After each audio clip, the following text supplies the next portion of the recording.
Виждате, че е щастие да си скандинавски писател. При мен се случи малко, и така се случва тук, всички, които са тук знаят, става малко случайно и благодарение на най-вече на преводача. Значи при отсъствието на институция в България, може би преводача е тази фигура, която може да придвижи една книга напред. Когато излезе естествен роман, първото издание, на което чуждо излезе, беше сръбски, а след това френски. Обади се преводачката Мари Дрина, която не познавах и която каза, че е прочела романа и попита дали може да го преведе. Преведе го, разпратила го на издателство във Франция и веднъж, докато е била в тоалетната, и се обадили от издателство Фебюс, което е едно много добро издателство, особено за първа книга за български автор. Значи още тук трябва да кажем, че е много трудно някой да публикува български автор навън, по ред причини. Едната е, че няма финансиране, това е едно, но по-важно отвъд парите е липсата на интерес. Липсата на интерес към България и към това, че ти идваш от една страна, за която се знае много малко, почти нищо. Исландия, разбира се, е щастлива и екзотична страна в това отношение, но има и други балкански страни, като Сърбия, като Албания, защото като Унгария, разбира се, които са страни първо интересни и второ с една дълга лавица от автори. Ако влезете в чужда книжарница и там са подредени по страни книгите, ще видите плътната лавица на унгарските автори, на полските автори и една много рехава такава лавица на български автори. Тоест няма много и върху какво да се стъпи. Така тръгна от сръбски и френски, и двата езика бяха щастливи за мен. Щастливи защо?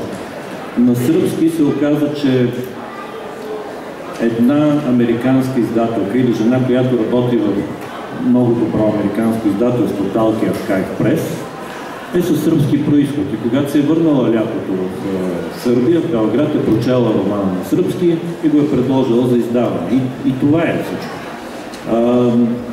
На френски, благодарение на френски език, предполагам, че са го прочели следващите издатели от английски, от немски, от датски, да речем, и другите езици. Тоест, когато вече романа излезе на един по-голям, има по-голям шанс да бъде забелязан от съседни държави. И последният език, на който излезе романа, и благодарение на това се запознахме с Сион миналата година в Исландия, е всъщност исландски. С най-хубавата корица, според мен. И тук ще кажа две думи, понеже става дума за исландския контекст. Първо, това се оказа първата книга, която излиза изобщо на исландски, първия роман, защото 1933 година е излязла книга с речи на Георги Димитров. Но това е втората българска книга или първата художествена в Исландия. Отношението в Исландия към литературата, което видях, и той и към българска литература, беше невероятно. Значи, ако има нещо в Исландия, като изчистим всичко останало, там няма много неща. Там няма портокали, няма томати, няма дървета, няма животни определени.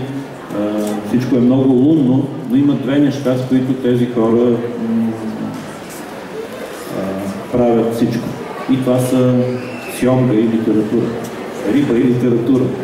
Да, всичко това е държавата, както каза Яна, с най-много издадени книги на човек от населението, но това е и държавата с най-много писатели.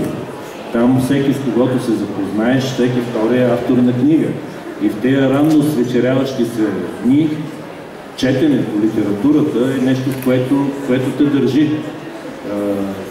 В сравнение с тях ние живеем луксозно, четем оскъдно. Не вярвам в определението източноевропейска литература, мисля, че то вече не работи, вече не привлича интерес на издатели. Вероятно така и за балканските литератури. Когато представих естествен роман в Германия, на едно от четенията стана една жена и каза: ама нали казаха, че вие сте български писатели? Да, ами нищо няма тук за кръв, за Балкани, за битки и за нищо. И тази жена очакваше да изляза с гайди, с потури, с нож забит кръклян. Тоест има едни стереотипи, които обаче вече сърбите са направили доста за мъчиското, кръвното, за войните на Балканите и така нататък. Това се продаде. Хубаво е тази изненада, когато видят, че балкански автор може да пише за някакви, които се развеждат, и това е проблем, как да разкажат развода си. Когато миналата година представих романа в Исландия, в Рейкявик, една страшно интелигентна журналистка каза: вие сте написали много жизнерадостен роман. Викам: ма как жизнерадостен? Това е адски тъжен роман, мрачен роман, един развод, едни там такова. Да, разбирам, но тук има толкова хумор, нали?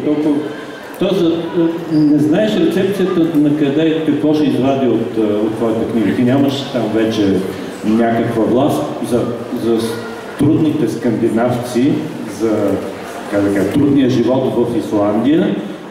Този роман, който се занимава така през хумор с някакви разпади, може да звучи и по друг начин, може да звучи весело и жизнерадостно.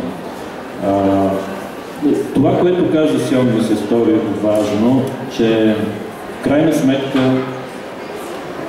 тези страните отвън избират, имат право на избор сред авторите, които да превеждат. Това, което можем ние от тук, е някакси или да помогнем, да насочим или да не пречим. От всички 23 езика, на които излезе романа, 3 само са подпомогнати от българската държава или от българското министерство. Всичко друго е благодарение на тези хора, които не познават.